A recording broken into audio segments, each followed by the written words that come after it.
Bonjour et bienvenue sur Œil pour Œil, l'émission d'entretien de Média Média. Aujourd'hui, je suis avec Lucie Houbrel. Lucie Houbrel, bonjour. Bonjour. Lucie, qui est représentante aujourd'hui du planning familial de la Somme et que je vais tutoyer parce que c'est pas un secret, je suis moi-même membre du planning familial et donc je connais très bien Lucie et on va pas faire semblant de ne pas se connaître. Bonjour Lucie. Salut. Ah, du coup, peut-être on peut commencer par juste présenter en fait c'est quoi un peu le planning familial. Du coup, c'est une structure associative est féministe et qui a des volontés d'éducation populaire et de défense des droits reproductifs et sexuels. En gros. C'est ça. Est-ce que tu peux nous en faire un peu l'historique? Ouais, le planning familial, c'est issu de toutes les luttes pour le droit à la libre contraception, à l'avortement, en fait, le droit de disposer de son corps, qui se déroule à partir de la fin des années 50, avec les mouvements de maternité heureuse, le MLAC, le mouvement du libre accès à la contraception et à l'avortement, et puis le MLF, enfin tous ces mouvements féministes. Le planning familial, il se fonde en 1960. Ensuite, les militantes et militants s'investissent énormément dans les luttes pour le libre accès à la contraception, donc en 67, pour l'IVG, toujours pour les droits reproductifs en fait. D'accord. Et du coup, ces droits reproductifs, est-ce qu'on peut faire un point dessus, justement sur l'état en fait des droits reproductifs et sexuels en France, mais aussi ailleurs dans le monde? On a beaucoup parlé ces derniers temps des États-Unis qui ont restreint l'accès à l'IVG dans de nombreux États, mais il y a aussi des cas en Europe. Est-ce que tu peux nous en parler? Oui. Alors d'abord en France, effectivement, on le sait, depuis la loi Veil, le droit à l'IVG, il est légal. Il est légal, c'est-à-dire qu'on garantit la possibilité aux femmes, sous un certain nombre de semaines, donc 12 avant, 14 maintenant, à pouvoir accéder à l'avortement, soit médicamenteux, soit chirurgical, euh, soit chez son praticien, son généraliste, soit dans un hôpital, dans un centre IVG, etc. Voilà, ce libre accès il est garanti par la loi. Dans la réalité, il y a des empêchements. Il y a l'empêchement de l'information, avec les sites de désinformation des extrêmes, qui se disent pro-vie, que nous on va intituler les anti-choix, donc ceux qui refusent aux femmes le droit de choisir librement de leur corps. Et puis, donc il y a une autre contrainte qui est celle de la localisation. Il n'y a pas des centres IVG dans toutes les petites bourgades, il y en a seulement dans les villes la plupart du temps. Et puis maintenant, on a aussi les contraintes liées aux ouvertures de ces centres. Ils ne sont pas ouverts tous les jours, pas ouverts toute la journée. Les praticiens qui font les IVG, alors en plus quand ils sont instrumentaux, il faut un certain nombre de praticiens, notamment des anesthésistes, etc. Tout le monde n'est pas forcément disponible au même moment, d'où cette nécessité qu'on a eue et qui a été résolue en janvier 2022 d'allonger les délais à l'IVG. Donc c'était aussi pour ça. Déjà, c'est possible qu'on se rende tard de sa condition d'être enceinte. C'est possible qu'on prenne tardivement la décision parce qu'il y a plein de facteurs qui changent notre prise de décision. On perd son emploi, on perd la personne avec qui on pensait élever l'enfant. Enfin, bon, bref, il y a plein de choses. Finalement, c'est pas pour nous. On se rend compte de la réalité de la maternité. Il y a plein de raisons de prendre une décision tardivement. Et puis les délais sont longs. Euh, Problème de transport, on peut pas s'y rendre, enfin plein de choses dans la vie qui font que l'allongement des délais était... Bon, c'est fait à minima pour nous, on revendique aussi des plus longs délais, puisque ça arrive encore qu'on se retrouve hors délai actuellement. À ce moment-là, il faut se tourner vers les pays proches. Mais voilà, il y avait plein de raisons de cet allongement. Et donc voilà la réalité de l'avortement. Elle peut être aussi un frein financier, parce que les centres IVG sont loin, parce qu'on n'a pas de mutuelle, enfin pour plein de raisons, on peut se sentir Parce que freiné. parce qu'aussi, quand on a dépassé les délais, il faut aller aux Pays-Bas ou en Espagne. Exactement. Ça coûte en moyenne 800 balles un avortement. C'est ça. Et du coup, il y a des groupes de solidarité parmi les collectifs féministes comme le planning familial, mais comme plein d'autres associations qui permettent de payer un bus. Ça se faisait déjà dans les années 70, les bus IVG qui allaient dans les pays proches pour pouvoir avorter. Ben, ça se fait encore quand on dépasse les délais, quand on peut garantir cette possibilité supplémentaire. Donc voilà pour la France, un pays où c'est légal, mais où il y a des difficultés. Notamment lié au budget de la santé, quoi. Notamment, mais complètement. Moi, j'ai discuté avec des praticiens d'un centre hospitalier qui me disaient qu'il y a 10 ans, leur équipe comptait le double de personnel, qu'ils pouvaient ouvrir tous les jours, qu'ils avaient beaucoup plus de facilité à donner des rendez-vous. Là, ils sont à la moitié, et la moitié, en fait, ils ne peuvent pas ouvrir tous les jours, ils sont en galère en termes d'accueil et d'accompagnement aussi. D'accord. Donc, c'est toujours défavorable pour les patients, pour les patientes, quoi.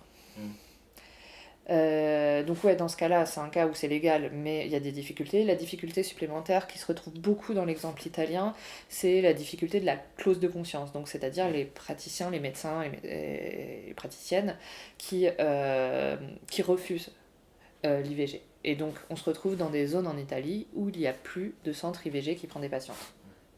Oui, c'est le cas aussi en Allemagne. C'est le cas aussi en Allemagne, et ça arrive en France, c'est peut-être un peu plus rare, en plus avec la possibilité d'avoir les sages-femmes qui pratiquent certains types d'IVG, on peut aller plus loin maintenant. Les sages-femmes sont quand même beaucoup plus féministes, comme profession en général.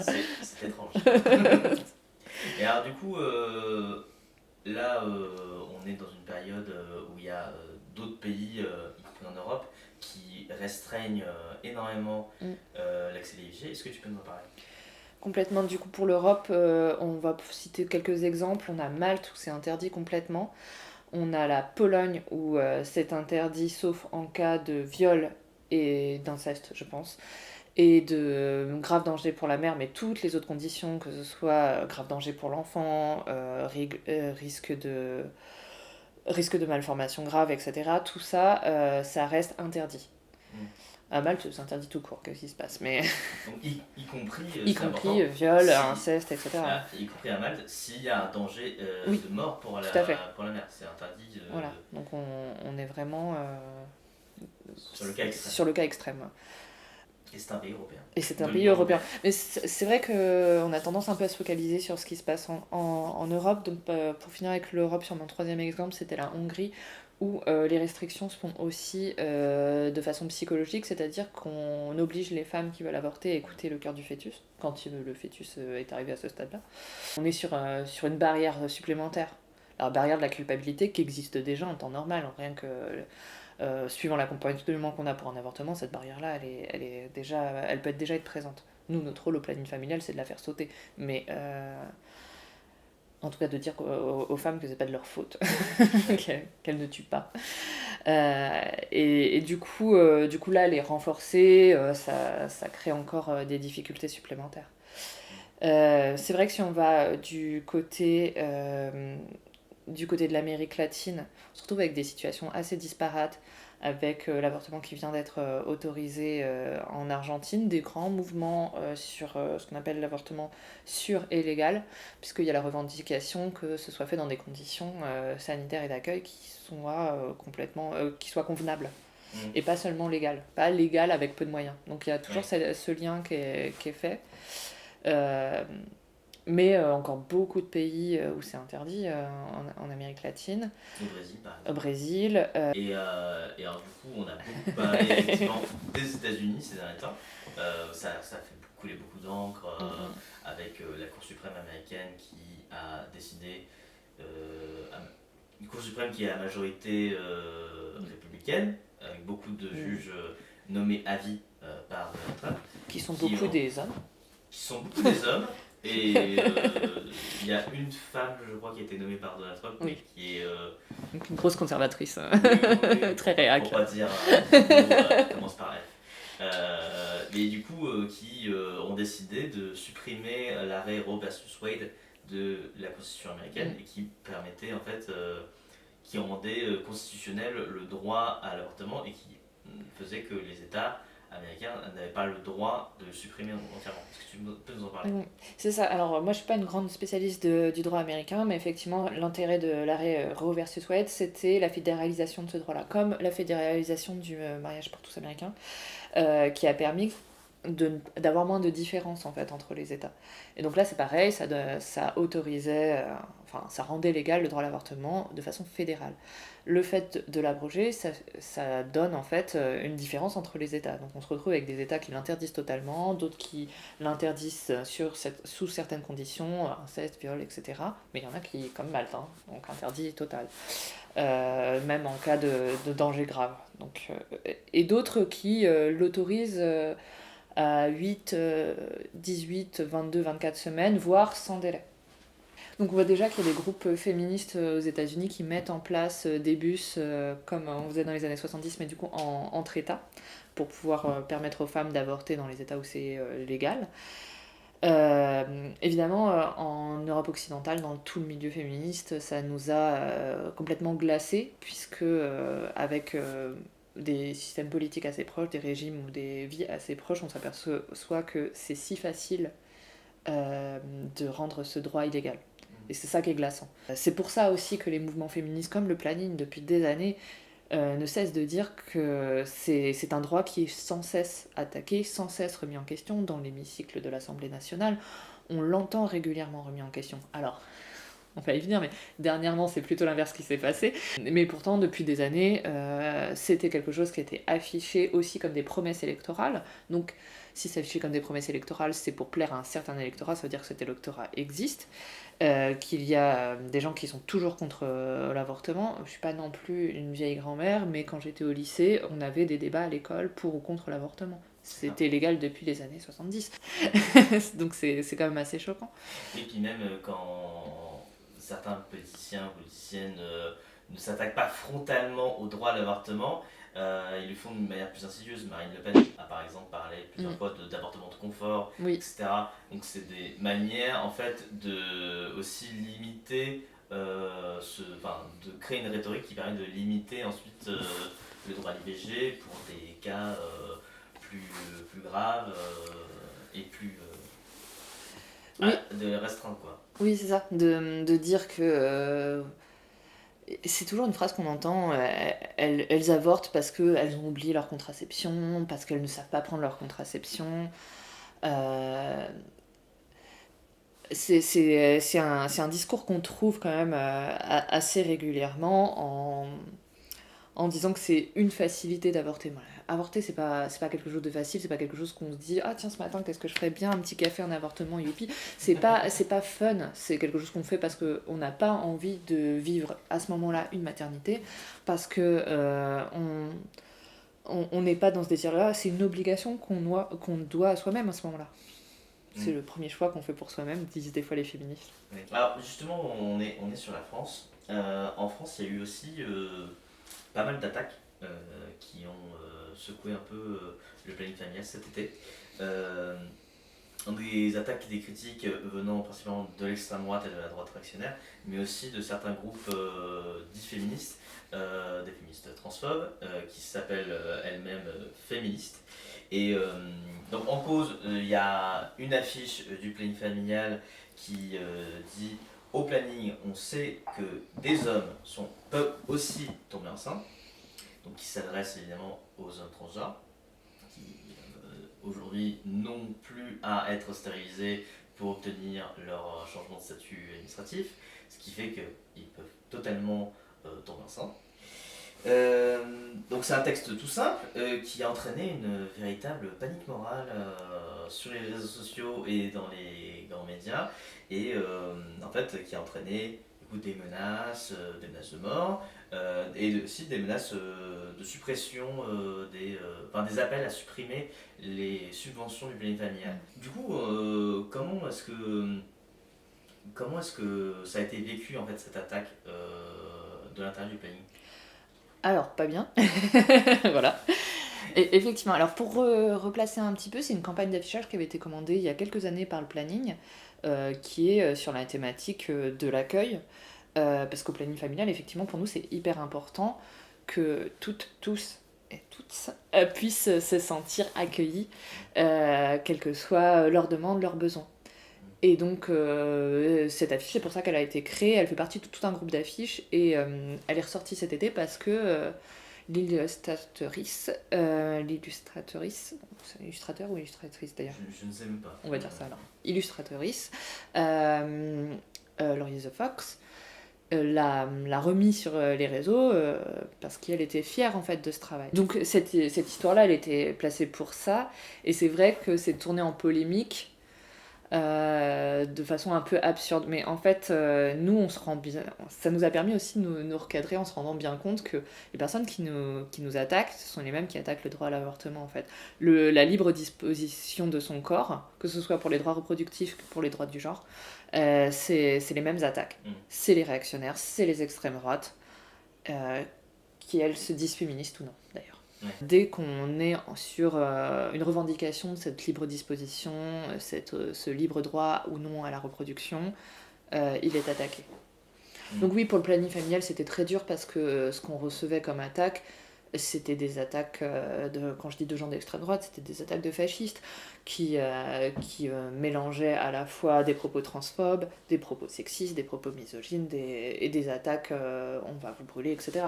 Donc oui, c'était très difficile pour les camarades qui sont bénévoles la plupart du temps et qui se recevaient toute cette vague de haine. Je pense que c'était très difficile pour la personne qui a dessiné aussi l'affiche.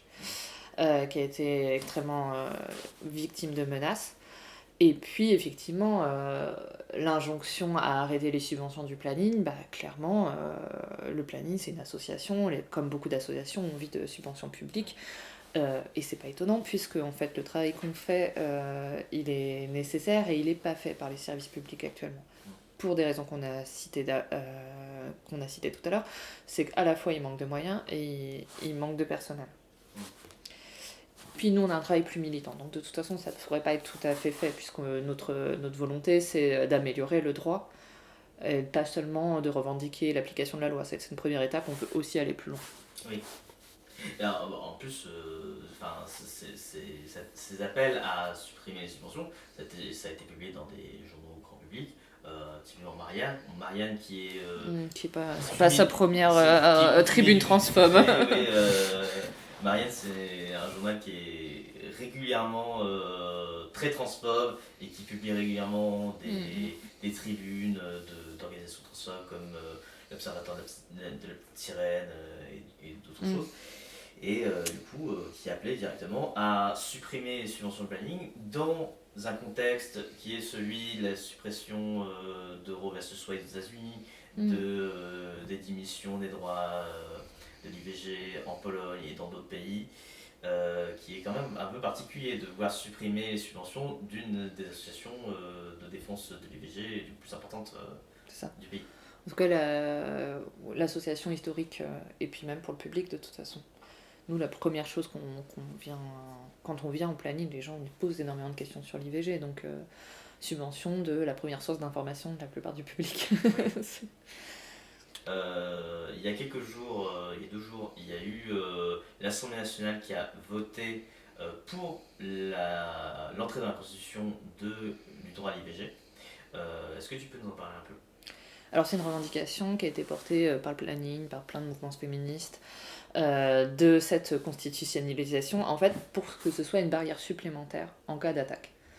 C'est plus difficile d'abroger une loi qui est dans la Constitution, d'abroger une formule qui est dans la Constitution. Ça, là, c'est possible, hein. Effectivement, s'il y a des fachos qui arrivent au pouvoir. C'est une garantie supplémentaire de ce droit qu'on considère comme inaliénable. Et pour nous, c'est important, évidemment. Ça le sécurise. Oui. Alors, du coup, le chemin parlementaire, c'est pas parce que ça a été voté à l'Assemblée nationale que ça va se faire, parce que c'est une proposition de loi. Du coup, il faut que les 3/4 de l'Assemblée nationale votent pour, ce qui est fait, et il faut que les 3/4 du Sénat votent pour, ce qui n'est pas fait, surtout que le Sénat est la majorité LR, donc c'est pas dit que le Sénat vote pour. Et même si le Sénat vote pour, comme c'est une proposition de loi, ça passera aussi par un référendum. Donc voilà, c'est pas tout de suite que l'IVG sera dans la Constitution, si je comprends bien. Justement, on a parlé de cette attaque qu'il y avait eu cet été contre le planning familial. On a vu de nombreuses personnes sur Internet, sur les réseaux sociaux, etc., brandir des hashtags « Je soutiens le planning familial ». Alors concrètement, en fait, comment ça se passe quand on est militant local, bénévole, salarié? C'est quoi les actions concrètes que vous faites, vous, par exemple, dans le planning de la Somme? Alors dans le planning de la Somme, on est sûrement un des plannings les plus tout nouveaux, puisqu'on a été créé en juin 2021, donc on est encore assez récent, avec que des bénévoles. Pas beaucoup non plus de moyens, ce qui fait que par exemple on n'a pas de local. Donc il y a toute une partie des actions un peu phares du planning qu'on ne peut pas faire. Du coup nous on se concentre beaucoup sur l'information. Il y a énormément de gens qui viennent nous poser des questions sur l'IVG, sur la contraception, sur j'ai eu un rapport, la capote s'est craquée, j'ai oublié d'en mettre une, bon, enfin, voilà les questions type. Donc ça c'est beaucoup soit en vrai lors des animations de stand, soit sur les réseaux sociaux.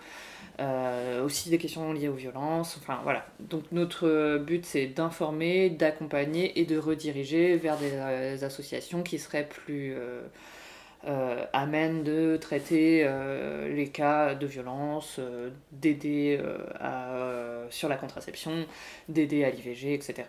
Donc, par exemple les centres IVG dont on parlait tout à l'heure qui sont souvent affiliés aux hôpitaux. Ça, c'est la première étape, mais qui est une des plus importantes en fait. On en parlait tout à l'heure.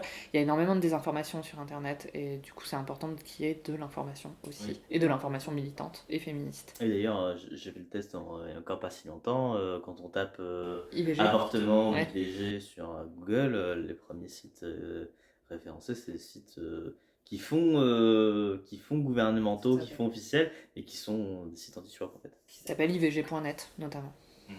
Donc un site anti-choix contre l'avortement qui en fait cherchait juste à culpabiliser les femmes. Et qui sont insidieux parce qu'en fait ils font pas anti-avortement direct, en fait c'est vraiment... Puis il y a des numéros de téléphone qui sont diffusés comme ça.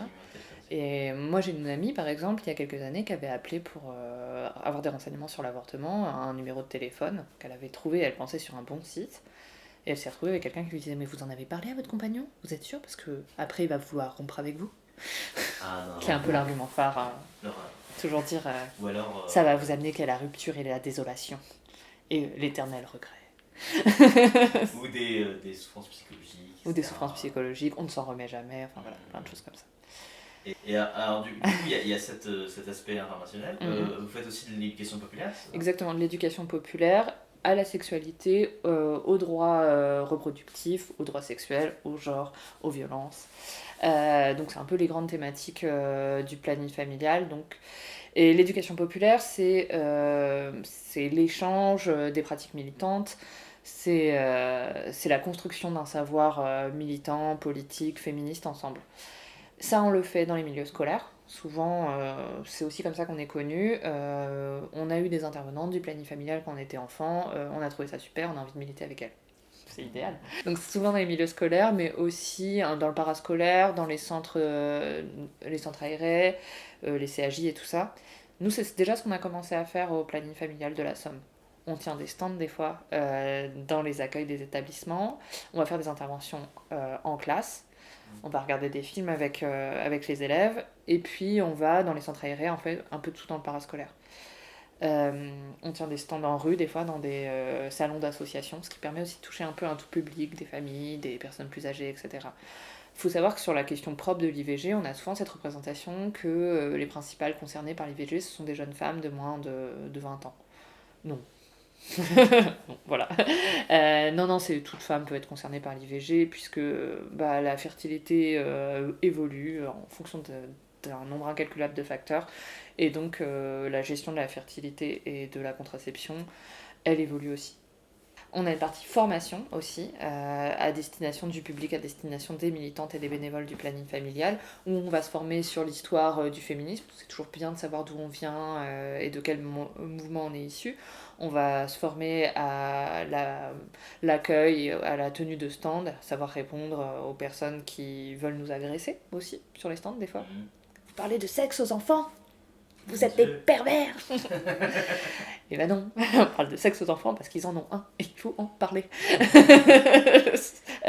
Donc on va parler à ce moment-là souvent aussi des questions de consentement, évidemment. Des consentements vont en découler les questions de violence ou non, les questions de désir, les questions d'orientation, enfin plein en fait. Quand on parle du consentement, on parle de plein de choses. Nous, c'est souvent une porte d'entrée. Et du coup, c'est aussi ça l'éducation populaire, c'est mettre ensemble son savoir pour que même si on n'a jamais milité de sa vie, même si on n'a même jamais été dans une association de sa vie, bah, au bout d'un moment, on est tout à fait en capacité de parler de questions de féminisme, de reproduction, de droit, à des personnes qui nous posent des questions, aussi bien que des militantes de la première heure du féminisme. Oui. Et c'est chouette d'ailleurs aussi d'avoir des militants de la première heure qui ont une richesse exceptionnelle en termes de lutte à nous apprendre et à échanger avec nous. Oui, c'est l'avantage par rapport à d'autres associations plus récentes. Mm-hmm. Il y a aussi une mise en lien avec le milieu médical, si je comprends Oui. bien aussi. Alors, c'est vrai que le planning familial, par confusion, souvent, on est confondu avec les centres de planification familiale qui viennent de changer de nom, qui s'appellent les centres de santé sexuelle. Et donc, souvent, les gens pensent pouvoir avoir une contraception, accéder à l'IVG en venant nous voir. C'est possible, rarement, mais c'est possible avec certains plannings familiaux qui sont liés à ces centres médicalisés. Ce qui n'est pas possible chez nous, déjà parce que, comme je l'ai dit, on n'a pas de lieu pour l'instant, même si ça va venir. Et parce que on n'est pas habilité à gérer les IVG ou la contraception, puisque nous ne sommes pas des soignantes au planning. Chez nous, en tout cas. Mais par contre, on est en lien, évidemment. C'est absolument nécessaire qu'on soit en lien avec ces lieux de soins, ces lieux médicalisés, etc. Donc on a rencontré les praticiens et praticiennes, on échange régulièrement avec eux, aussi au planning familial de la Somme, on a commencé à élaborer en fait un questionnaire de j'ai avorté dans la Somme, comment ça s'est passé, pour tout simplement pour qu'on puisse ouvrir le débat là-dessus. D'accord. Donc, aussi pour voir aussi où sont les besoins, comme on a parlé de besoins budgétaires. J'imagine que la Somme, c'est un département, il n'y a pas spécialement plus de budget qu'ailleurs. Voire moins. Et du coup, en fait, c'est aussi pour voir en fait où sont les besoins. Tout à fait. Bah, c'est un questionnaire qui est une base importante à la fois pour la discussion avec les soignants, pour la revendication. On peut revendiquer, des fois en lien avec les soignants, ça on l'espère, mais plus de budget, plus de lieux, d'ouverture de centres d'information, etc. Pour comprendre aussi s'il y a des freins qui seraient géographiques, des freins qui seraient d'accueil. J'ai été mal accueillie, j'ai été mal soignée, plein de choses. C'est un questionnaire qu'on a voulu qualitatif, dans le sens où on a permis aux interrogés de donner des grandes réponses pour qu'on puisse prendre en compte vraiment leurs paroles entièrement. Donc c'est un questionnaire qui est toujours en cours, qui est disponible sur les pages Facebook et Instagram du planning familial et sur le site du planning familial 80. Il y a aussi, ça je pense que c'est un truc important parce que c'est peut-être quelque chose où on ne se rend pas trop compte quand on parle du planning familial, justement parce qu'il y a ce côté très institutionnel, il y a aussi un côté politique. Ah oui. Faut pas croire que c'est très politique, notamment parce que c'est une association féministe. Est-ce que tu peux nous en parler ? Tout à fait. Bon, c'est vraiment moi ce qui m'a le plus intéressée quand j'ai voulu militer au planning familial, c'est l'aspect militant. Et d'ailleurs, j'ai un peu la voix cassée aujourd'hui parce que j'ai crié hier beaucoup de slogans à la manifestation du 25 novembre à Amiens. Donc on a cette volonté, notamment au planning familial de la Somme, mais c'est aussi le cas, je pense à la Gironde directement, mais dans plein d'autres plannings familiaux, c'est de recréer à la fois un groupe militant féministe dans notre département, notre ville, etc., pour avoir une force de frappe féministe importante et surtout qu'on ne laisse pas les questions féministes de côté dans les autres interorgas politiques. Vraiment un groupe d'opposition en fait féministe. Tout simplement, on est là, on peut pas faire semblant que ces questions-là n'existent plus. On est obligé de les prendre en compte quand il y a une présence qui est forte. Donc ça c'est important, à la fois localement, de pas mettre de côté toutes les questions féministes, toutes les revendications qu'on a, que ce soit même sur des questions très larges, sur la retraite, sur les salaires, etc. Il y a des enjeux féministes. Et on est là aussi pour les remettre sur le devant de la scène. Sur les questions d'allongement des délais, le mouvement français du planning familial était là. Sur les questions de constitutionnalisation de l'avortement, pareil. En fait, on est vraiment un groupe militant et politique qui existe et dont il faut prendre en compte la parole.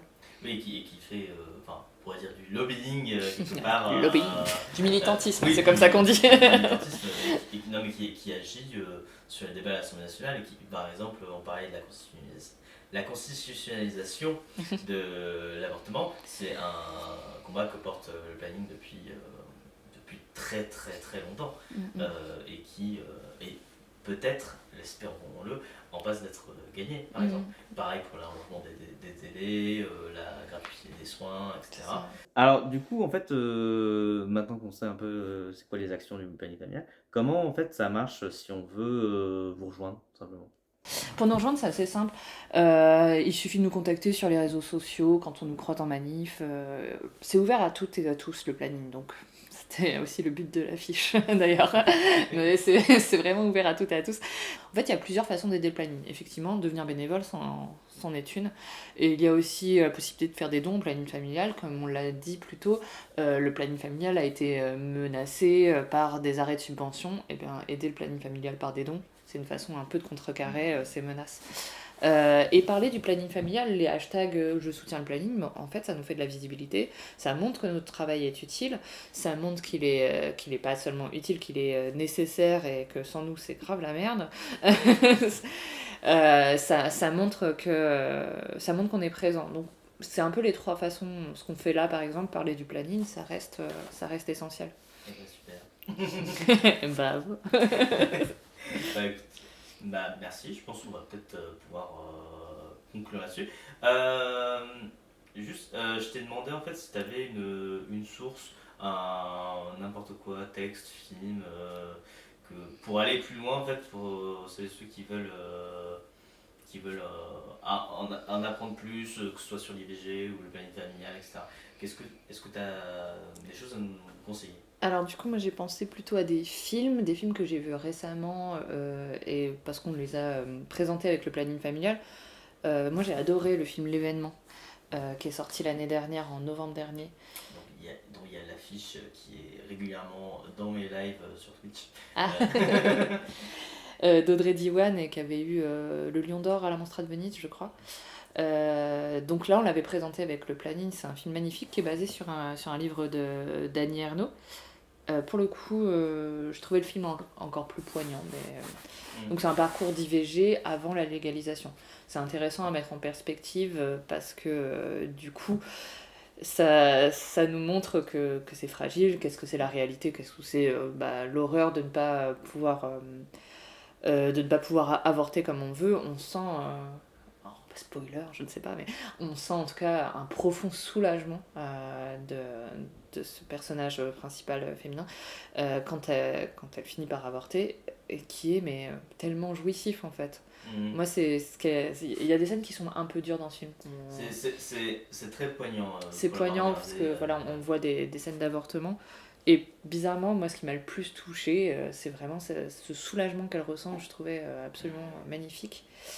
Et j'ai vu un documentaire cette semaine, parce qu'on le présentait avec le planning, mais j'ai une vie en dehors, hein, qui s'appelle Ni les femmes, ni la terre, qui se passe en Amérique latine, principalement en Argentine et un peu en Bolivie.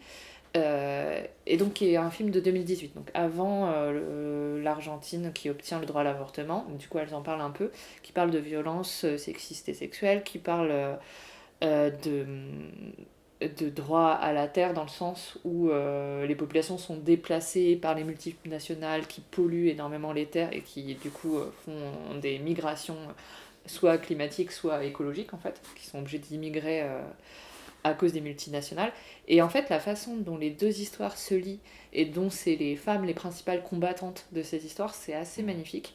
Et puis, moi, pour le coup, je l'ai pas encore vu, mais c'est un film que j'ai super hâte de voir. Et c'est pareil parce qu'on fait une soirée spéciale avec le planning qui s'appelle Annie Colère, qui est un film en fait sur le MLAC et sur une femme dans les années 60 qui se retrouve enceinte et qui est super en colère de pas pouvoir avorter. Et donc elle retrouve des groupes de femmes. Et je suis grave hypée par ce film. Donc, Bah écoute, je connaissais pas, donc moi aussi tu m'as hypé. et on va pouvoir le voir. On fait une séance spéciale au Ciné Saint-Leu à Amiens, désolé pour les autres, le 6 décembre. D'accord, bah, rendez-vous est pris. J'espère que la vidéo sera sortie d'ici là. Bah écoute, merci Lucie Goubrac. Je pense on va pouvoir s'arrêter là. Et puis à bientôt. Hey, c'est déjà la fin de la vidéo? Alors n'oublie pas les bases, abonnement, pouce en l'air, partage, tu peux nous suivre sur les réseaux sociaux, Twitter et Facebook. Et si t'as vraiment envie de nous soutenir, il y a Utip, toutes les infos dans la description. Nous, on se retrouve la prochaine fois. Salut!